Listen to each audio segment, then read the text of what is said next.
Bam. Go ahead. This is Nolan Peterson, and you're watching the Break It Down show. That's right. We are talking about Ukraine and Russia, the war, and all the things that go into that again, because, you know, the more I dig into this thing, and I know you'll get this, you've been living there for, 10 years, basically.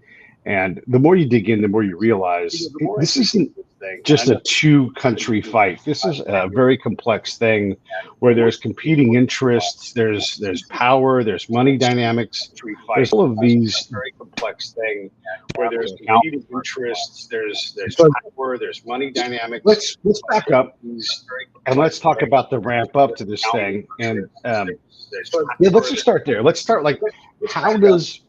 how does Ukraine prepare for this? We had an accord. We were going to not fight each other, and now we are fighting each other. Let's kind of cover that ramp up.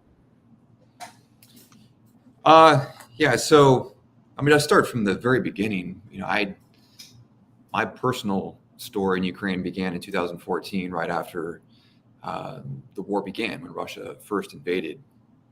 And at that time, I was really taken aback to witness this country that had just emerged from a pro-democratic revolution to overthrow a corrupt pro-Russian regime.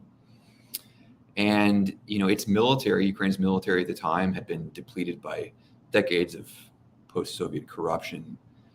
And with Russia's unconventional invasion in the eastern Donbass region, and after Russia had just taken over Crimea, Ukraine's national defense largely depended on civilian volunteers, you know, men and women who had no military experience, who just grabbed weapons and went out to the Eastern Front and successfully reversed Russia's takeover of the eastern parts of the country.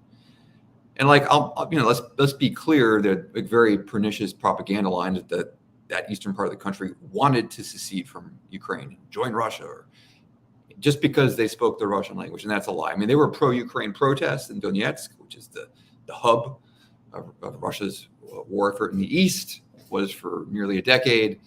And, you know, after interviewing and interacting with refugees from the eastern part of the country for a decade now, it's very clear that part of the country didn't want to leave Ukraine. And there's independent polling. Like in 1991, over 80% of that part of the country voted to secede from the Soviet Union.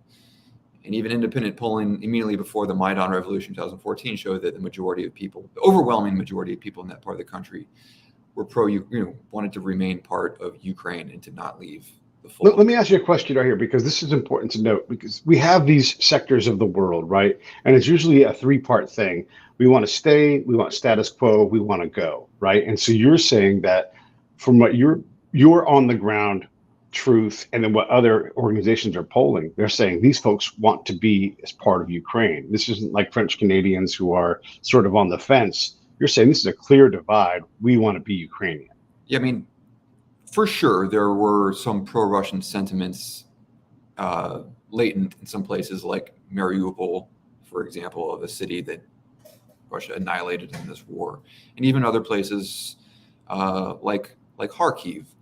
But we should not confuse, you know, pro-Russian sentiment, an affinity for the culture, the language, you know, noting also this is after decades of imperial rule by Moscow during the Soviet Union as well. So families are divided between the borders and all these things. So if there was any affinity or sort of latent, you know, goodwill or relationship between the people in that part of the country with Russia, it did not indicate that they wanted to leave Ukraine or start a civil war to secede from the country. And I would argue without a doubt that now, you know, as we are well over nearing a year and a half into the full-scale invasion, it is those eastern regions of the country that have been most devastated by Russia's invasion. Cities like Mariupol looks like Stalingrad in World War II. It's just been wiped off the face of the earth. And the existence of Ukrainian citizens behind the front lines in the occupied areas is an abjectly barbaric experience. The Russian soldiers, you know, they murder civilians, they torture them. There's countless reports, verified reports from international organizations about how Russian soldiers are raping Ukrainian women, boys. It's just abducting children and sending them to Russia. It's a barbaric medieval occupation. And I think that if there was any sort of residual nostalgia for closer ties to Russia that existed in that part of Ukraine, it is gone now. Because now the population, the people who have fled and the people who, unfortunately remain behind for whatever reason, they now see the truth of what Russia is today. They see the madness of the Russian mindset, which Russia thinks it has to destroy what it wants to liberate. So I think that, to paint this conflict as it having its origins in some sort of civil war in Ukraine is completely untrue. The fact of the matter is, in 2014, the Ukrainian people decided to divorce themselves from Russia forever, to turn their backs on their Soviet past and to look forward to a pro-Western, pro-democratic future. And when Russia saw that, when Putin saw that, he understood that if the Russian people saw the Ukrainians succeed in this democratic experiment, that they would get that in their minds too, that, hey, why are we living in this, this authoritarian dictatorship when our, a fellow Slavic nation over here has done what we can't even dream of doing. And so Putin understood that revolutions have a tendency to act like dominoes, right? And remember, 2014 was not too long after the Arab Spring too, which spread like wildfire and caused many regimes to fall in the Middle East. So I think that clearly, from my understanding of Ukrainian and Russian culture, having lived in Ukraine for a decade and researching, been out there and seen this conflict firsthand for many years, I can say without a doubt that the origins of this conflict, they are in fact like Russia's attempt to reverse Ukraine's pro-democratic trajectory, to basically undercut Ukraine's success as a democratic state, and to send a clear message to the Russian people to not try this at home. Do you think, look, you and I have been to a lot of conflict zone places, right? And I've been on the ground. And one of the things you notice is that urban, rural, and then super rural, and I'm talking like far removed from any kind of urban society, when you're living on your own, these sentiments aren't the same. I'm not saying that the super rural Ukrainians want to be Russians. They probably want to be left the fuck alone. But how does that differ? Because city people anywhere are not farm people, and farm people are not going to be city people wherever they go. But how have you had a chance to interact with the folks who live outside of, Kyiv and the other built up areas?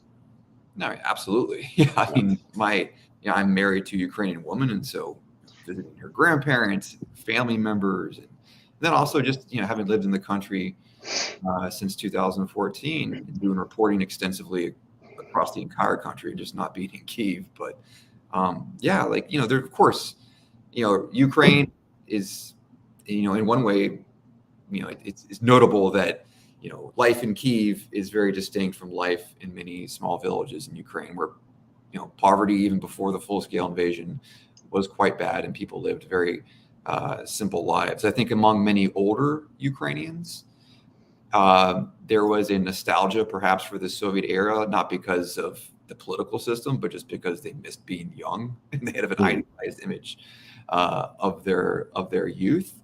But I think you note sort of this divide between the big city, the capital, and life in sort of the outskirts, the outlying parts of the country. Of course, there was a difference in mindset. However, the Ukrainian government implemented a very important change in the years after revolution. It's called decentralization. And what that effectively did is it devolved this like Soviet era centralized authority over governance as well as budgets that was all usually centered in Kyiv, and it started to give that away to local, smaller and smaller municipalities, towns, villages, whatever. And so the local mayors, the local city councils, they began to have the agency, the authority to spend money to improve their towns, to do things that they saw fit. Like if there's a pothole, let's get it fixed. Let's improve the school. Let's build a new sidewalk. And for example, my wife's hometown of Verkhny Plavny, a small city just south of Kremenchuk on the Dnipro River, after this decentralization measures went into effect, suddenly they were able to fix the roads. And Ukraine is notorious for horrible roads. They fixed the roads, they built new sidewalks, new playgrounds, they improved the schools, all these things that the local governments were suddenly able to do. And that rejuvenated the grassroots level of Ukraine's democracy. And I truly believe that any democracy is strong if it, based on what happens from the ground up, right? One of the strengths of America's democracy is that we have vibrant city council meetings, county commission meetings, and people, if you want something changed in your community, you can go complain to your local government officials to get it done. In Ukraine, that mindset just didn't exist. I mean, as an anecdote, back in 2014, I was in Mariupol with the Russians on the city gates. There's artillery going on outside. And this local group called Vmestia, which means together in Russian, they were meeting in a basement. And you had these young activists, maybe in their early 20s, teaching older citizens what it means to live in a democracy, teaching them that you're allowed to go complain about, repairs on the road or this or that, like that, to not be afraid, to not have the ostrich mentality, they called it during the Soviet Union, just bury your head, hoping for the best. So I would say that, yes, you identified that perhaps this divide between rural and urban living, but that was a dynamic that was changing for the better in Ukraine, because Ukraine was empowering those local governments to do what was best for their communities. And that agency, that idea in the Ukrainian citizens' mind that they had some power to affect the local environment, it allows them to buy into the concept of democracy. And I think that's one reason why Ukraine's pro-democratic evolution has been turbocharged compared with that of Russia, which has been stalled. Most Russian citizens, just go with the flow, who has ever in charge. And we saw that clearly in Rostov-on-Don when the Wagner group took over that city, and the local citizens just came out and said, "Woohoo! We support you, Wagner. You're in charge now, so we got your back." And then when they left, it's just the Russians. They don't feel that sort of agency in their own society the way Ukrainians do, and that's why I think Ukraine is on track to be a democratic success story. And I believe why Russia decided that it had to destroy Ukraine's future. So one thing I do worry about, and I want to be hard on the American side, and look, we can take it, right? Because we've tried this quite a bit recently, and I don't buy into, look, the same crew that has screwed up the last couple of reconstruction projects are the same crew that's in charge of this one. So they deserve the critique. I don't know that we deserve any kind of trust. We tend to overplay our hand. We are overly optimistic. We are overly pushy with our way. We expect people to hit a certain bar that isn't possible. We forget our own past. We're really bad at this, man. And we tend to point the finger and say there's corruption, and yet we are the corrupter, right? Like, so we'll come in, and if a fool and his money are often parted, right? We go to a place with our money and we act foolishly, and we don't hold ourselves accountable. One of the things I always say is, this briefs well, and that's why we'll do it. And then I'll go back, because I have access to the ground in the case of Afghanistan and Iraq, and I'll go, hey, where did that $500,000 go? Or where did that $10 million go? And it's gone. And then I'll send that report up, and they're like, never mind that. And so you have this clear and obvious case of just nonsensory, where we've just thrown this money into the wind, and I'm told that it's fine. It's not fine, right? Because that leads to bad things. And in a place as rich in resources as Ukraine, and there's clearly people vying for power. We're having the conversation here on the show about state control of various enterprises. I'm going to be a little fair to the oligarchs right now. We point a finger at somebody who's done well in business, we say that's an oligarch, and yet we don't know what an oligarch is. Especially these people that have come from the Soviet time. They've been good at business. We don't know good or bad. We've got different papers saying different people are different oligarchs. We've got different think tanks funded by different people. Everybody's got their baby. It's super precious. Hey, don't those guys are okay. Those guys are okay. So all of this stuff, all of this intrigue, which is slathered by intrigue, which is hidden by intrigue, and you know what I'm talking about. Like, it's very hard to suss out who the good people are and who the bad people are. And so I don't trust us to I can help you with that. Please. The good people are Ukrainians and the bad people are the Russians. Okay, fair enough. All right, fair enough. You know what? I don't say that flippantly, because it's, of course, easy to make black and white distinct. Oh, Russia, whatever. Yeah. But I mean, I'll reverse a little bit here. When Russia was massing its forces on Ukraine's borders in late 2021, early 2022. Right. Many people were highly skeptical that Russia was actually going to invade for many reasons. And one of the most prevalent reasons was that some experts said, well, look at Russian media. They're just not ramping up the propaganda to kind of glamour the people into believing that a war is necessary, right? You're not seeing this spike in propaganda to rile up the nation for war. Right. But when the war began, the Russian people immediately bought into it. Right. And they hardly bat an eye. Yeah. When reports come out of mass slaughters of Ukrainian citizens in Bucha and Irpin, when Russian cruise missiles slam into Ukrainian apartment blocks, right? When Mariupol is razed from the face of the earth. I mean, there's probably, because journalists haven't been able to get into Mariupol since the Russian invasion, we don't know how many civilians were killed, but I have been in contact with officials from Mariupol, some of the local government officials, and they say tens of thousands of civilians were probably killed in that attack, that siege.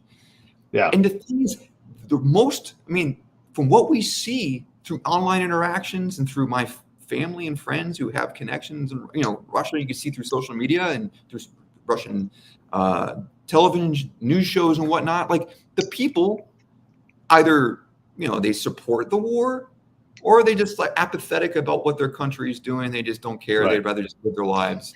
And so the Russian people are definitely complicit in this conflict. And I think that, it's on, I don't know, as somebody who served in Iraq and Afghanistan in wars that lost their ways and were sometimes morally ambiguous about what we were doing there. As an American, I look at the war in Ukraine, and I feel like it's a privilege to support Ukraine's cause, because in our lifetime, and probably for generations, there's never been a more clear-cut case of good versus evil, of people fighting for a just cause, to just defend their homeland, to protect their families, to stop the slaughter. But let's clarify this then. Let's agree on that. Let's agree that Russia did this thing. And if it was unstoppable and no one else could stop them, then let's point our finger for right now directly at Russia, and we'll let history decide if it was unstoppable or not. And let's for right now say, Russia is the big dick in the room, and we'll be angry at them and we'll beat the shit out of them, and we're glad to help. Let's agree on that part. And let's also point a finger at Donald Trump, who the other day said, I would want the war to stop because people are dying, they're being raped, there's atrocities going on. And let's not lose sight of that. This is the point, right? There's horrors going on right now, and good side, bad side. Let's try to get this atrocity to end as soon as possible, because it's horrible. And let's not get too wrapped up in embracing Sherman and making it as horrible as we can, as fast as we can. So, let's just get it over with as soon as we can, because it is horrible. And it's not going to be gentle for a long time. It's going to be horrible for decades. All of these women that are going to be abused there's plenty of atrocity to go around. It is horrible. You're right. And it's at the Russians' feet, right? Until we know otherwise, it's at the Russians' feet. Yeah, for the people who oppose arming Ukraine, I think there's just two completely false interpretations of reality behind that argument. And people often cloak their desire to stop funding Ukraine with this idea that we're doing the humane thing by just forcing the war to end, by forcing the parties to negotiate, whatever. Right. It's like, okay, if you stop arming Ukraine, why would Russia stop fighting? Why would they negotiate? Russia's goal isn't to hold the front lines in the Donbass. Remember, the war started with Russia trying to invade Kyiv and kill Zelensky. Encircled it. Yeah, right. Russia's goal has been to subjugate the entire country, to conquer Ukraine, to eliminate its culture, its language, its people. In the occupied areas, there's been verified reports of prisoners taken by Russia, men who are castrated, women who have had their vaginas sealed with sealants because they don't want them to breed. This is like a genocide. Full stop. Yeah. And if we just stop arming Ukrainians, people act like this war is only going on because Ukrainians won't stop fighting. Yeah. The fact is, Ukrainians, they've got their finger in the dam right now, and they pull it out, and the whole thing's going to blow. If we stop arming Ukraine, Russia will advance. It will recommence its assault to destroy the country. And if there's one lesson we can learn from history, is that an apocalyptic war of conquest in Europe does not stay quarantined to Europe. 2 world wars have started this way, and I guarantee a third one will too if we don't stop it now.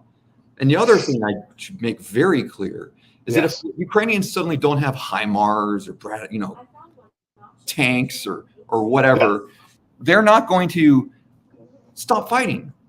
Yeah. Even if Russia was able to conquer half the country, Ukrainians will wage an insurgency for 100 years if they have to get back their land, to boot the Russians out. So if you want to avoid a forever war, if you want to avoid needless suffering and everything, there's only one course of action to take, and that's give Ukraine everything it needs now to win the war as decisively and quickly as possible, to force Russia to capitulate, and then immediately bring Ukraine, in my opinion, into NATO's fold, because Russia has demonstrated time and time again that its so-called red lines don't exist.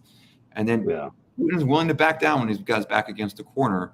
So I just, there's this notion that somehow if Ukraine doesn't have these weapons, or they stop getting support from the US, that Russia's going to be like, okay, well, let's sign a peace deal. No, Russia's goal began in 2014, and it remains today, the destruction of the Ukrainian country, sovereign nation. Yeah.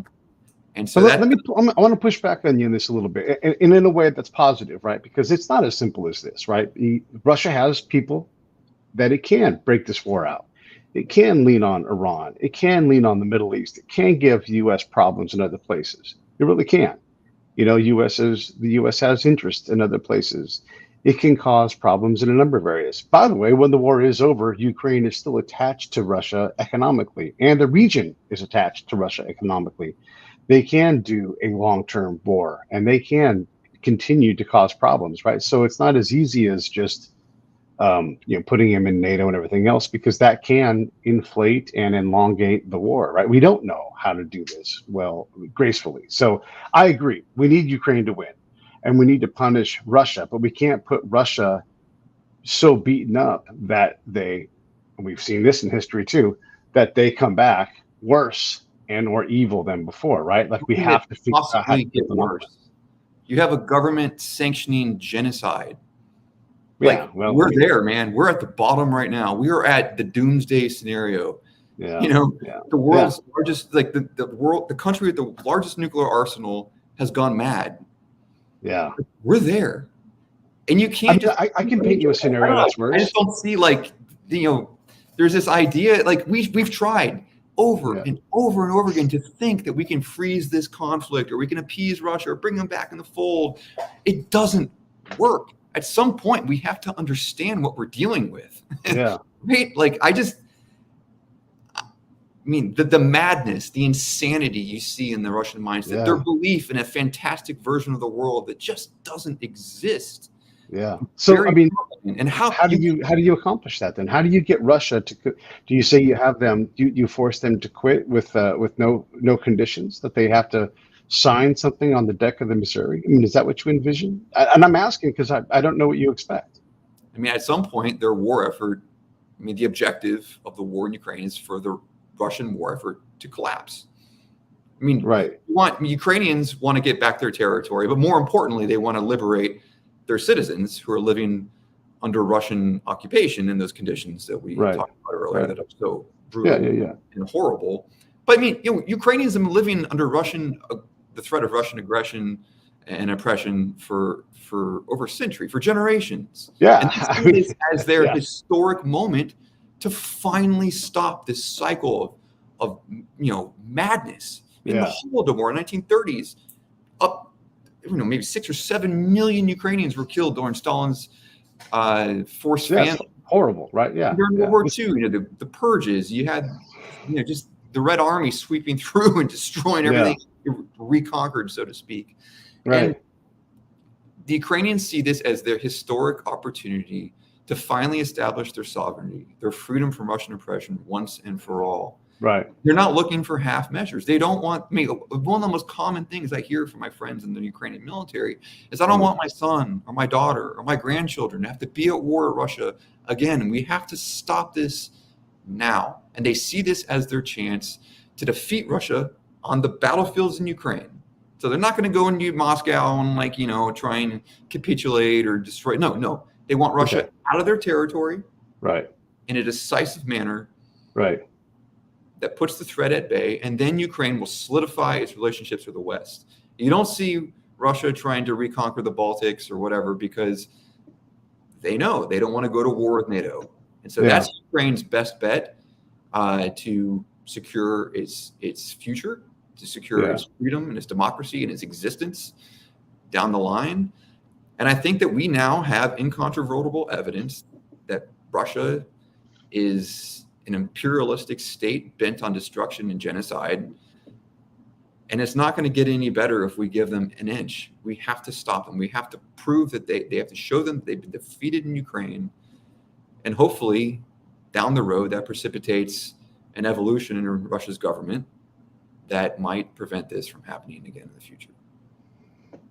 I just don't have faith in that, man. I don't have faith that Ukraine will stop at the border of Russia and say, that's it, we're done kicking your ass. And now we're going to set up NATO checkpoints here in the border. What evidence do you have that Ukraine wants to invade Russian territory? I'm not saying that. I'm not saying that Ukraine will. I'm not saying that they will. I'm just saying that I don't believe that they will. The energy will stop there, and that Russia will allow NATO to be on its border, because they've said that's a red line for them, right? And so that won't. Russia won't allow NATO to be on their border. What right does Russia have to determine the political affiliations of countries? What right did they have to invade last time? I'm just saying that these things aren't that simple. It's never that cut and dry. I think it's pretty simple. Each country has a sovereign right to determine. That's exactly right. They have a sovereign right, and we've made agreements with them of its own citizens. Yeah, but Russia has that right too. Russia has no right to access to resources. Ukraine citizens. Okay, well, look, I don't want to argue back and forth with you on that, but these things are delicate, right? This is statecraft now, not warcraft, and they have access to resources that all of Europe needs, and so there has to be some give and take. And I don't know how they do that. I don't know how they make it so that there isn't a soft power war or a low intensity conflict war. To do that, there's so much money at stake too, right? This isn't just tanks and materiel. This is a lot of other stuff. There's a lot of things that they're vying for, right? And look, shame on the Russians for causing all this trouble and putting us on the brink of that. And I'll say this: there is a scenario. Who knows if this happens? But if Russia is weakened to the point where Chechnya winds up with a nuclear weapon, that's a possibility. It may not happen. Hopefully it doesn't happen, but they have so many. If they are weakened to the point where they can't control their arsenal, someone gets a team together. It's a real thing. That really could happen. Hopefully not, but we have to be careful about how far we push Russia back into a corner, because horrible things can happen, Horrible things are happening. And that's why I fundamentally diverge with this line of thinking about Ukraine's so-called catastrophic victory. We have a genocide going on. We have the indiscriminate bombing of Ukraine. I agree with you that a genocide is going on. Yeah, I agree with you on that. In Kyiv, down my street, Iranian kamikaze drones were hitting and killing people. Russian cruise missiles were killing in a European capital. And to worry about a litany of hypotheticals at this point, when we have the worst case scenario already happening. Yeah. I don't understand what. So. Where is the give and take with the war in Ukraine with Russia? You can genocide a little bit in this part of the country. You can enslave. I don't think you should genocide anywhere. I just don't know how you turn it off. No, I just don't it. Just when I hear about negotiating and all these things, how. But there will be negotiations. There will be business after this. People will interact with business. This is reality.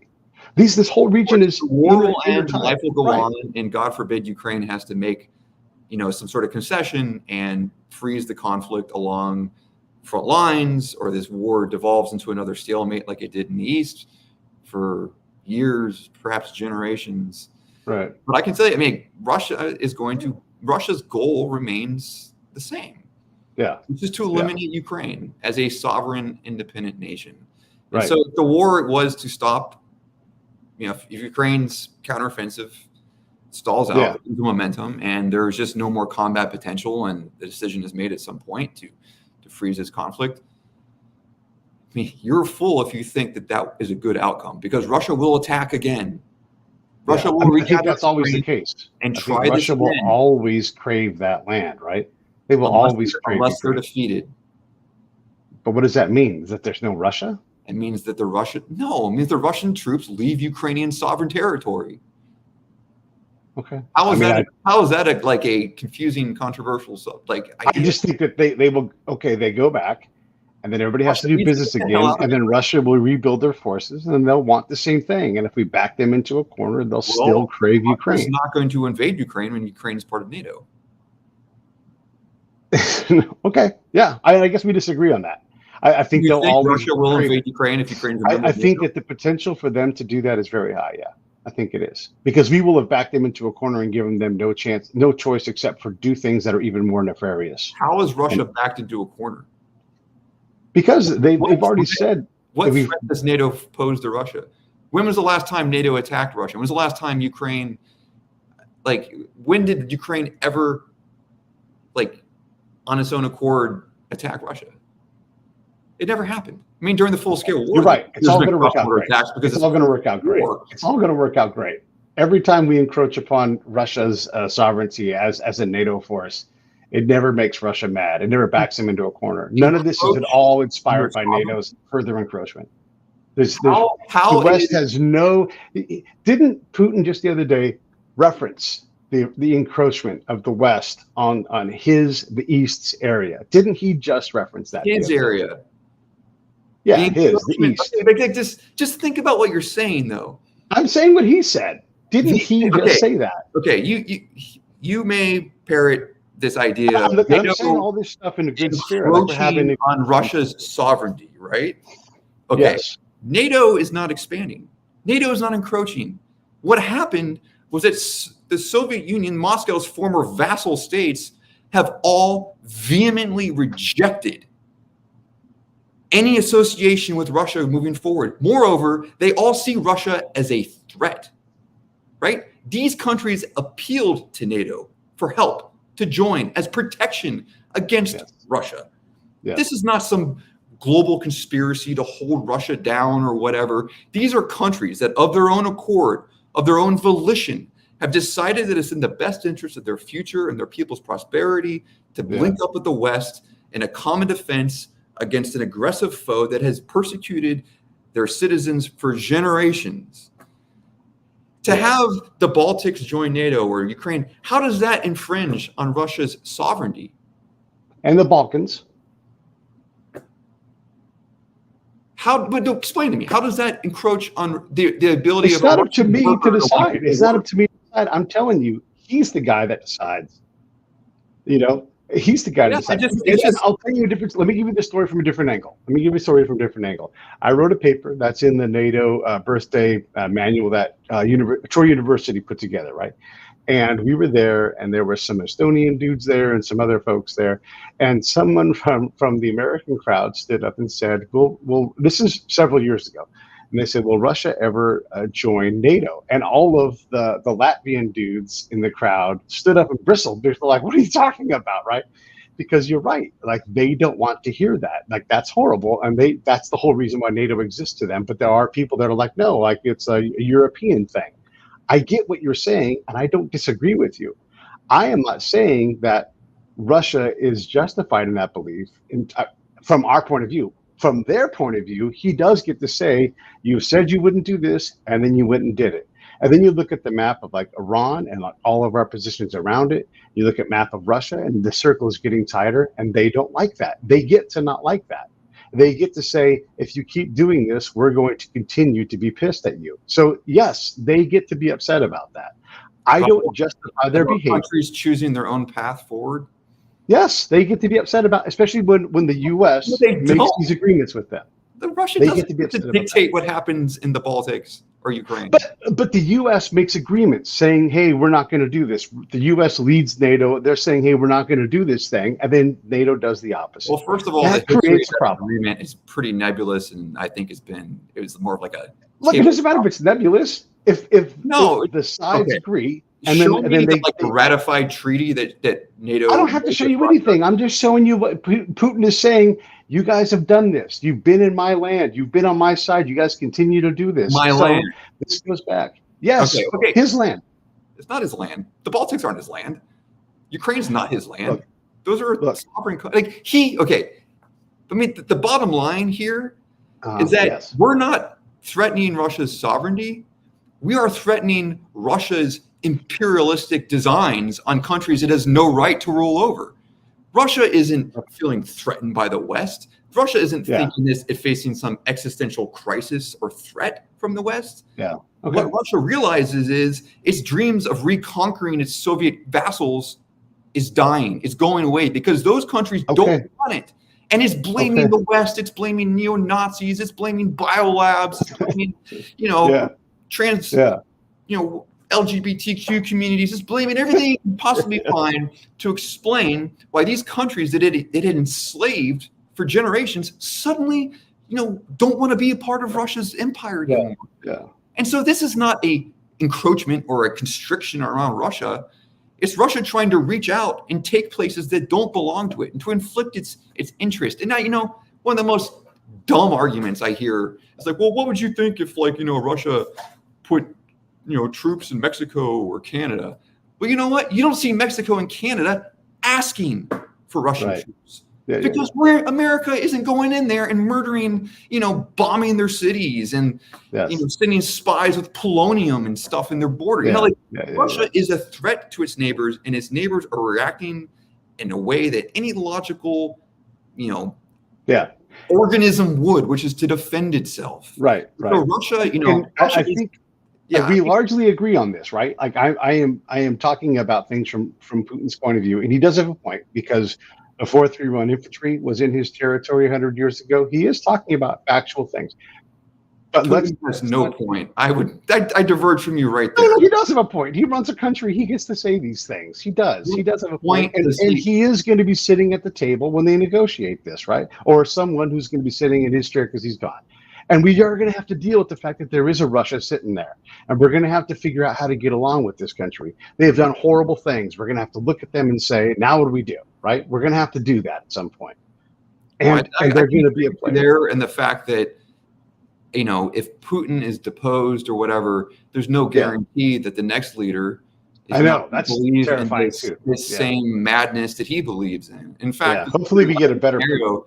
The more we understand sort of the prevalent Russian mindset and appreciation or their outlook on this war, we understand that many Russians are at best apathetic about what's going on. So I worry that there's this hope or aspiration among many in the West that once Putin is gone, that somehow Russia is going to transform and become this pro-Western country. And I don't see that happening. I think but I do not think that handing Russia a victory of any sort in Ukraine is going to make this situation any better. And I guess I fundamentally diverge from you on that. And I see that, Russia is a country that, the Russian society is a thug mobster society where power rules the day. Yeah. Well, I mean, you're not wrong about that. I mean, they like a strong man, right? They like their. Right, but when the strong man stumbles, he may lose his sway over the country. Yeah. So I think that if Ukraine, it's a tough proposition. I think that Ukraine's best chance for success at this point is that there will be, and we see signs of this within the Russian military, although not not necessarily like widespread, that there could be some sort of collapse of morale, chain of command. The recent affair with the Russian general Ivan Popov, saying that Russian troops are being slaughtered and all these things. Yeah, there's in the Wagner mutiny, I believe, it's not just because of Prigozhin's ambitions. It also reflects the atrocious circumstances which many Russian soldiers face in the front lines. Yeah, they're basically being fed to the front lines as meat, as fodder. It's not easy to be a Russian troop, right? They don't get fed well. A breakdown within that command and control structure, the morale. And that's something that perhaps Ukraine could exploit to make massive gains. But I think the way the war is now, it's a very hard slog, and Ukraine's going to continue to fight meter by meter for its territory. And Ukraine has every right to do so because it's fighting for its existence. Yeah, no, we agree on that, and Ukraine is going to continue to fight, and Europe and the U.S. are going to continue to support that, and I think that's the appropriate thing to do once we get through this thing. And look, we're going to get to some crazy weather, and so that's gonna change the dynamic of the fight, and then we're going to get to spring, and that's going to change the fight because it's hard to fight out in the spring, and we're going to see things go on. So if this thing doesn't end in the next 100 or so days, it's not likely to end until next summer, maybe, and then cut to it being over in the winter. Who knows? It's crazy. Do you have any sense at all on when you think we might get to the table and close this thing out? Yeah, well, it's wars are dependent on so many factors, many of which Yeah. you can't even imagine at the Right. time to make Yeah. a prediction. Yeah. In those first few horrible days, I was in Kyiv, obviously, when the war began, and Yeah. at that point, I none of us knew what was going to happen. Right. I Right. will say it was quite striking, quite amazing to talk to my Ukrainian friends, who many of whom had no military experience and just went out and went to the front lines around Kyiv, that they all expected to win even in those first few days, and their expectation of victory has not dimmed. Yeah. Moreover, the Ukrainian civilian population, you look at polling about the attitude of them toward making any concessions toward Russia for the sake of peace, and that the share of Ukrainians who say no concessions under any Right. circumstance, we win this thing 100%. I mean, it's above 80%, near Right. 90%, and it's going up the Yeah. longer the war goes on. So Ukrainians' grit, their resilience, their commitment to the fight Yeah. has remained sort of unbroken throughout the conflict. Nice. I don't see national morale cracking. However, life, to be honest, life is very hard in Ukraine right now. Like, the economy is just, completely, Yeah. basically, the rug has been swept out from under the feet of the economy. Things are very Yeah. tough for people. You interact with any Ukrainian, and I would say almost without a doubt, they know somebody who's been killed, whether a friend of course. or member in this war. Personally, at least half of my friends who are in the Ukrainian military are dead. Mhm. As a sort of a anecdotal sample right there. I mean, many of these men served in 2014-15, then went and restarted their service once the full-scale invasion began. So a lot of them are out there in the hot spots. So it may not be the most accurate sample size, but the war has definitely taken a toll for sure. Yeah. Ukrainian society, and it's extraordinarily tough. But it's also, just absolutely, it's awe-inspiring to see. How's your access to more? Look, I'm going to say comfort items. To us, it'll sound like bananas, citrus, natural gas, electricity. How's the access to that stuff in Kyiv? Yeah, it's unbroken. I mean, even I think that's a good sign. Yeah, I mean, during the first month when the Russian forces were trying to take the city, you did see less gasoline available. You saw store shelves thin out somewhat, but there was never empty store shelves or anything. The southern route into Kyiv always remained open. There was a flow of supplies that kept the city fed, although also about half the city's population left during the initial part of the war, so there's fewer people to take care of. Right. But across Ukraine, I mean, I think generally, supplies remain steady, although prices have gone up. There's a lot of inflation on things because everything has to be trucked in or taken by train. There's no air traffic whatsoever, obviously, since the war began. So logistics are tough, and prices have certainly gone up. But I think as far as the base products, I mean, you could still get non-essential things for sure. You can go Coca-Cola, Diet Coke, protein bar. I mean, those things are still fighting their way in Ukraine. So I think that, the country is relatively well supplied. During the winter, I mean, we all followed the news, and I was there throughout the winter in Kyiv and experienced the Russian attacks on critical infrastructure sites. So we frequently losing power, heating, water supplies. Right. That was tough in the dead of winter, but Ukrainians. How far east do you think it remains as stable as it is in Kyiv? Like how far? Because, Ukraine's a big country, about the size of Texas, so 250,000 square miles. But how far to the east can you go before you start to lose things?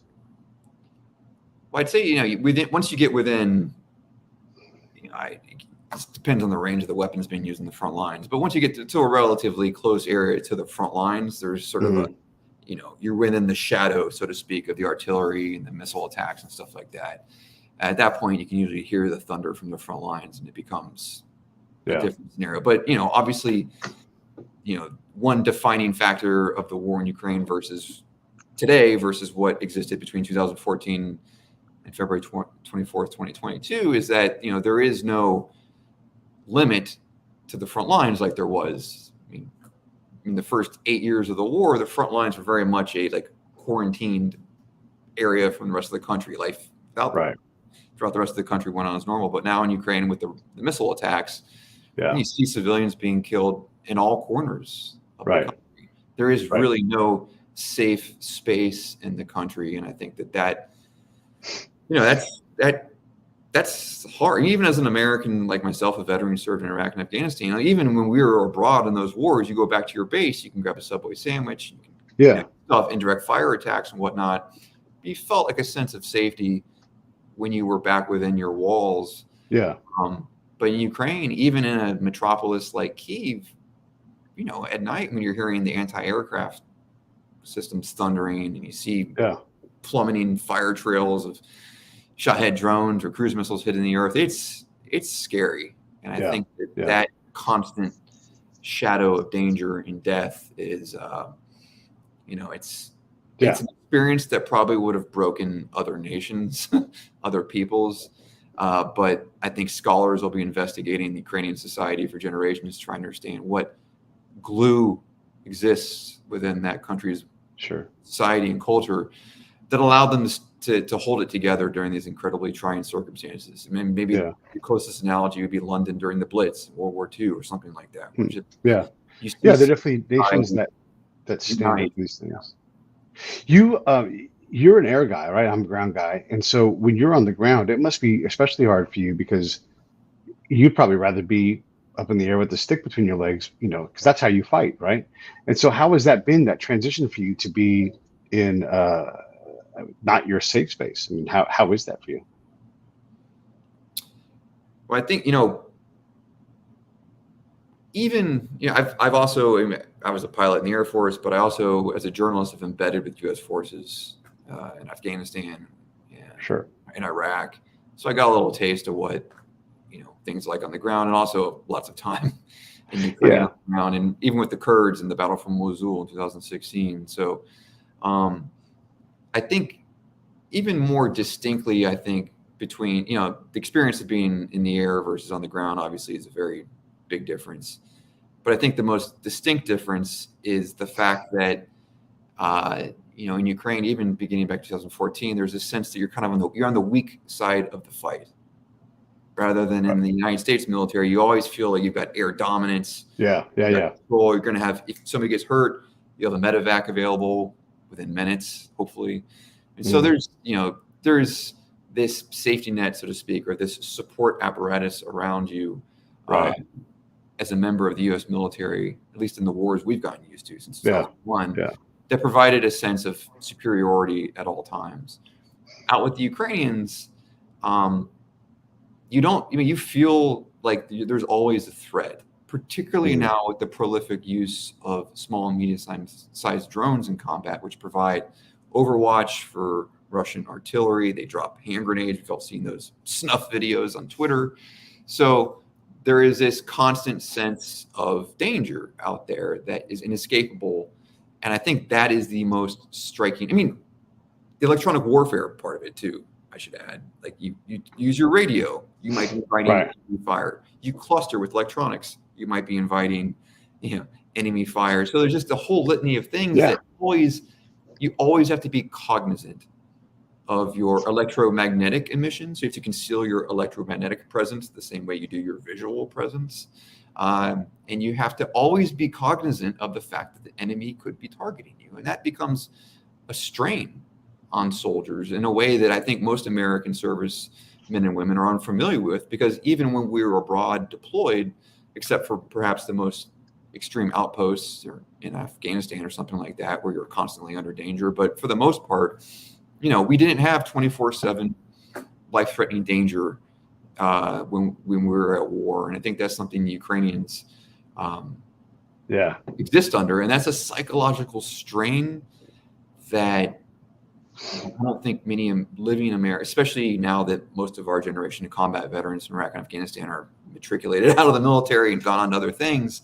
The younger generation in the U.S. military, many of whom have not experienced combat, that's going to be a hard reality to adjust to in the next war, where we're not going to be fighting goat herders in the Hindu Kush or some terrorist, group in Iraq. We're going to be fighting in countries with electronic warfare capabilities, swarms of drones, missiles, aircraft, spy satellites. So that sense of constant danger, I think, was the difference between my military service and what I've experienced in Ukraine.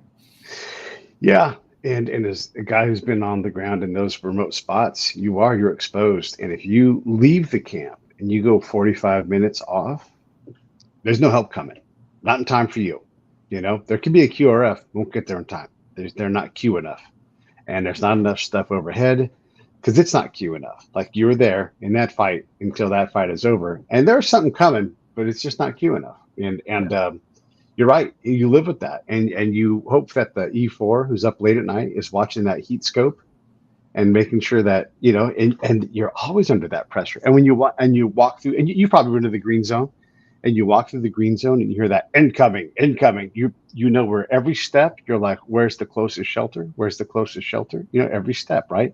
And you live with that, and it eats away at you. It burns your candle. And you're right. And that's not a warrior, and you live in a city, and it's a drone. The drone is silent. There is no thing saying incoming. That's a heavy load. And that's the point to make, is that, that experience of living under indirect fire in Iraq and Afghanistan, I mean, that for the overwhelming majority of Americans who served in Iraq and Afghanistan, that was their combat experience. That was their life-threatening situation. Right. But that is the daily reality now. Yeah. Going on, now we're like nearing a year and a half into war for millions of Ukrainian citizens. Are living under that kind of, and I will say too, a Russian cruise missile makes a bigger boom than the things we were used to in Iraq. Yeah, they do. Especially when you have like an F-3 converted coming in supersonic speed. Yeah. And it is, a type of war that I never thought I would see in my lifetime. Thought it was something relegated to history books and movies about World War II. But this conflict has certainly underscored the fact that, history does not automatically bend in the right direction. It does not. We have to forcibly bend it toward justice and peace by the will of brave people like Ukrainians who are willing to fight for freedom. And we owe them gratitude for what they've done to defend us. Because amen to that, man. The Ukrainians, you have a people that are willing to fight, and we need to continue to get behind them. We totally agree on that, and hopefully we make good decisions in how we back them. Again, I don't trust us to do that because we've been bad at our choices. That's just our record reflecting back at us, but the Ukrainians are a good partner, and I appreciate that. I want to just, since we have a couple minutes left here, I wanted to ask you this. We look forward, we see some elections on the U.S. horizon. Do you have any thoughts at all? Like, what would Ukraine, who would they want? Like, do they have any notion at all? Like, hey, you know what? We want that Robert Kennedy guy, or give us Tim Scott, or, whatever. Like, do they have any notion or any care at all? Oh, I think most Ukrainians are pretty consumed right now with their daily. Right. So, because it matters, right? Like, obviously the Ukrainians want a U.S. president. They would wish that a U.S. president would understand the necessity and the utility of continuing to support their fight for freedom, independence. So I think that most likely, in the eyes of many Ukrainians, they hope that the next president, or the next Congress, or whatever, is going to continue to understand what's at stake in their country. Because, like I don't say this as like a jingoistic catchphrase, but Ukrainians, the ones on the front lines, something you hear. I've heard since 2014, but I hear it even more prevalently now. Is there's a sense that they're also fighting for the world. They're fighting to stop this generational, destructive force that has emanated out of Russia, and they see themselves as defending not only their own existence and survival, but holding this threat at bay for the sake of other peoples around the world, particularly in Europe and the West. So, I guess maybe there's just this hope that we in the West will prove to be sort of deserving of the sacrifices that Ukrainians are making, not only for themselves, but to maintain the world that we live in. And I think we in America are very ignorant oftentimes of how much our success, our prosperity, our peace, our ability to live the lives we do depends on the world that we created after World War II. I mean, the fact that, there are no pirates destroying shipping around the world, except for little pockets off of Somalia, maybe. The fact it's the U.S. Navy, man, right? The fact, just there are so many things that have happened since, the way the world we live in is created the prosperity that we enjoy. And to think that we can retrench and have that ostrich mentality and think that everything is just going to keep going on as it has. I mean, the last, the interval between World War II and now has been probably the most aberrant experience in human history in terms of the prosperity that's built in the world. And I can tell you here, pretty much everybody is on board with it. We get a little sick of hearing the hundreds of billions of dollars going out the door, right? And that's going to matter in the election for sure. But I think everybody's on board with it. Don't get the impression that most of us are against what Ukraine is doing. A lot of us are worried about corruption, and we don't want to see a bunch of money go out. A lot of us, and I in particular, because I've got ground experience, I expect there to be a whole lot of fuckery and money going out the door and being wasted during reconstruction, and I think that's fair. But in terms of the fight, I think we're behind the Ukrainians, and we should all expect that we're going to see that through. Then again, we asked the Kurds about our willingness to stick to it, right? So there is a history with us turning coat and running away. And look, this is their war of independence. Truly believe that, right? This is Pete speaking personally. This is their chance to really, hopefully, finally shake the Russians off their back, and maybe they have to come back and fight this again. But we had our help from the French and the Dutch and other countries to get the British off our back, and it took us a couple of fights. And hopefully this is it, and they'll be able to do it. But I want to give you the final word. And listen, dude, I appreciate you. And I know we had to work through the front end of things, but I think by and large we agree that this fight has to be won by the Ukrainians, and it's. Who knows what's going to happen? So I appreciate you working on that with me. And I hope you come back and we talk some more about this, because you're on the ground, and I appreciate that. You got the ground truth, and I need more of it. Anything you want to say in closing? Well, I think, you mentioned there at the end that Ukraine is fighting for its independence, and that's certainly true, and it's been the case since 2014. But I think, an important distinction since the full-scale invasion began is that Ukrainians now understand that they're fighting not just for their independence, but their survival. And that this is an unprovoked act of aggression by Russia. Nothing that the West has done or that Ukraine has done internally justifies or excuses anything that Russia has done. This is an act of madness on Russia's part. It's a crime. It's a crime against Ukrainians. It's a crime against humanity. And there is no explanation for this other than Russia has completely lost its moral way and is engaged on a nihilistic war of imperial conquest and genocide that the world has got to stop. And so I as somebody who's been abroad for a long time and now witnessing some of the discourse and dialogue that is bubbling up from some sectors of American society, questioning the utility of supporting Ukraine, questioning whether Ukraine is a democracy, whether they have religious freedom, whether they have elections. I mean, these things are insane.